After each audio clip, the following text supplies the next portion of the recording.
नमस्ते दोस्तों। आज की कहानी बुजुर्ग लोगों के जीवन में गुजर रहे सत्य घटना पर आधारित बहुत ही प्रेरणादायक और भावनात्मक कहानी है। कहानी को अंत तक जरूर देखिए। चलिए कहानी शुरू करते हैं। रात का तीसरा पहर था। घर के आंगन में सन्नाटा पसरा हुआ था। पुरानी घड़ी की टिक टिक और कभी कभी कुत्तों के भौंकने की आवाजें माहौल को और भी गहरा कर रही थीं। अंदर कमरे में 85 वर्षीय गोविंद जी करवटें बदल रहे थे। उम्र और बीमारी ने उनके शरीर को कमजोर बना दिया था। किडनी की समस्या के कारण अब अक्सर उन्हें रात में नियंत्रण नहीं रहता था और बिस्तर गीला हो जाता था। आज भी वही हुआ। गहरी नींद में न जाने कब उनका शरीर जवाब दे गया और बिस्तर पर पेशाब हो गया। जैसे ही गोविंद जी की नींद टूटी और उन्हें एहसास हुआ तो दिल बैठ गया। तुरंत उठकर चुपचाप चादर हटाने लगे। मन ही मन सोच रहे थे, हे भगवान, कहीं बहू सीमा को पता न चल जाए।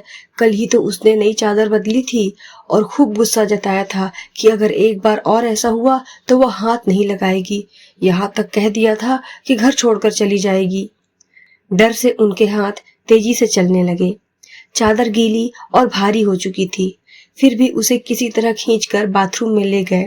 कमजोर शरीर से इतनी भारी गीली चादर उठाना आसान नहीं था।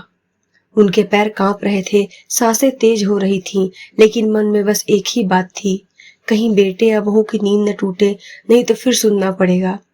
थोड़ी ही देर में कपड़ों समेत पूरा बदन भीग गया। भूख भी लगी थी क्योंकि शाम से ही पानी भी उन्हें कम दिया गया था। डॉक्टर ने कहा था कि पानी जरूरी है, लेकिन बहू ने गुस्से में बेटे से कह दिया था, इन्हें ज्यादा पानी मत पिलाना, नहीं तो बार बार बिस्तर गंदा करेंगे। गोविंद जी ने भारी मन से खुद को समझा लिया, चलो जितना मिल रहा है उसी में काम चला लूंगा, किसी पर बोझ नहीं बनना चाहता।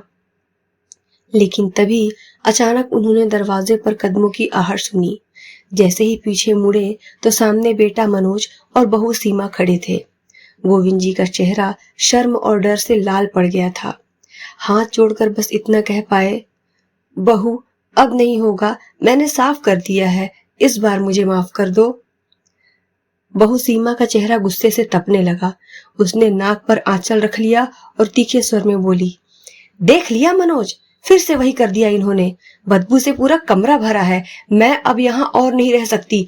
या तो अस्पताल में इन्हें भर्ती कराओ या मैं अपने मायके चली जाऊंगी। दिन रात इस गंदगी में कौन जिएगा। यह सुनकर गोविंद जी की आंखें भर आई, लेकिन इससे पहले कि बहू कुछ और कहती, मनोज ने हाथ उठाकर उसे रोक दिया। उसने पिता की ओर देखा और शांत लेकिन ठोस आवाज में कहा, सीमा बस करो, अब और नहीं। अगर चाहो तो तुम मायके चली जाओ, लेकिन मेरे पिताजी कहीं नहीं जाएंगे। उस पिता को मैं कैसे छोड़ दूं जिसने मेरी गंदी पैंट और मैले कपड़े बिना कुछ कहे साफ किए थे। उस पिता को मैं कैसे छोड़ दूं जिसने मेरी गंदी पैंट और मैले कपड़े बिना कुछ कहे साफ किए थे जब मैं बच्चा था। वो पिता जिसने एक बार भी नाराजगी नहीं जताई जब मैंने उनकी नई यूनिफॉर्म पर ही टॉयलेट कर दिया था। उस दिन वो सम्मान समारोह में जा रहे थे, फिर भी गीले कपड़े पर ही चले गए, सिर्फ इसलिए कि मेरा दिल न दुखे। माँ तो बचपन में ही चल बसी थी। मुझे नहीं पता कि माँ का प्यार क्या होता है।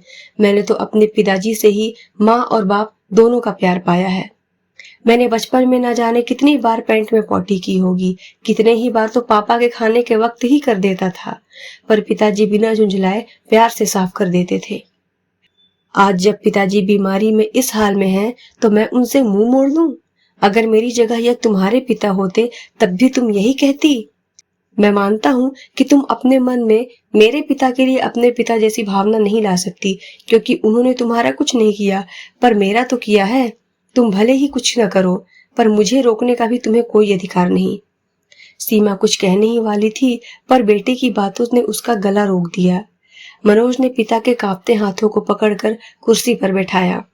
चलिए पिताजी, आप बहुत भीग गए हैं, ठंड लग जाएगी, मैं अभी आपके लिए चाय बनाता हूँ। वो दौड़कर अलमारी से नई चादर निकाल लाया, बिस्तर पर बिछाई और पिताजी को आराम से बैठाया। फिर उनके कपड़े बदलकर तौलिए से पोंछा और रसोई में जाकर खुद चाय बनाई।